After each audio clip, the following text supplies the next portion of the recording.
Balik Australia si Pangulong Bongbong Marcos para dumalo sa ASEAN-Australia Special Summit. At mula sa Melbourne, Australia, nakatutok live si Ian Cruz. Ian. Yes, Ivan, kaninang mag-aalas 7:30 ng gabi dito sa Melbourne at mag-aalas 4:30 naman ng hapon nang dumating dito sa Melbourne si Pangulong Bongbong Marcos. Kasama niya si First Lady Liza Araneta Marcos. At Ivan, kanina ay sinalubong nga siya ni Australia Assistant Minister for Foreign Affairs Tim Watts at iba pang opisyal at bukas nga ay nakatakdang dumalo ang Pangulo sa Special Summit ng Australia at ASEAN. 8:21 ng umaga umalis ang Pilipinas sina Pangulong Bongbong Marcos at First Lady Liza Araneta Marcos pa Melbourne, Australia para sa ika-50 anibersaryo ng ASEAN-Australia Special Summit. Sa kanyang departure speech, kinilala ni Marcos ang suporta ng Australia sa 1982 United Nations Convention on the Law of the Sea o UNCLOS at 2016 Arbitral Award sa South China Sea na pumapabor sa Pilipinas at kumukontra sa pag-angkin dito ng China.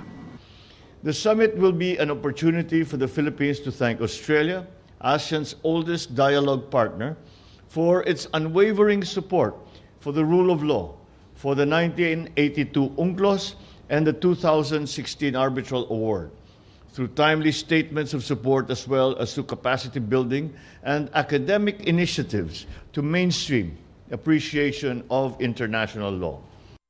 Inaasahang matatalakay sa plenary session ng summit ang kooperasyon at pagpapalawig ng ugnayan ng Australia at mga bansa sa Southeast Asia. Ito rin ang unang pagsasama-sama ng ASEAN leaders ngayong taon na pagkakataon para muling mailahad ang posisyon ng Pilipinas lalo na sa regional at international issues.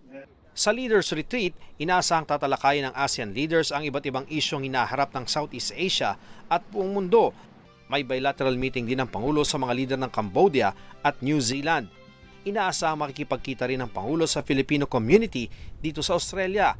Dadalo rin ng Pangulo sa launch ng mas pinalawak na Victoria International Container Terminal.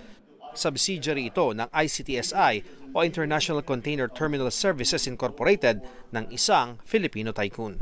Habang wala ang Pangulo, si Vice President Sara Duterte ang tatayong caretaker ng gobyerno.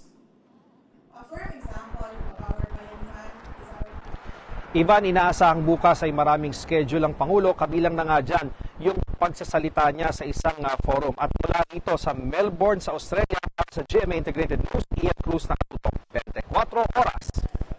Maraming salamat, Ian Cruz. Mga kapuso, patuloy na tumutok sa mga balita, mag-subscribe sa GMA Integrated News sa YouTube. Sa mga kapuso abroad, samahan nyo kami sa GMA Pinoy TV at www.gmanews.tv.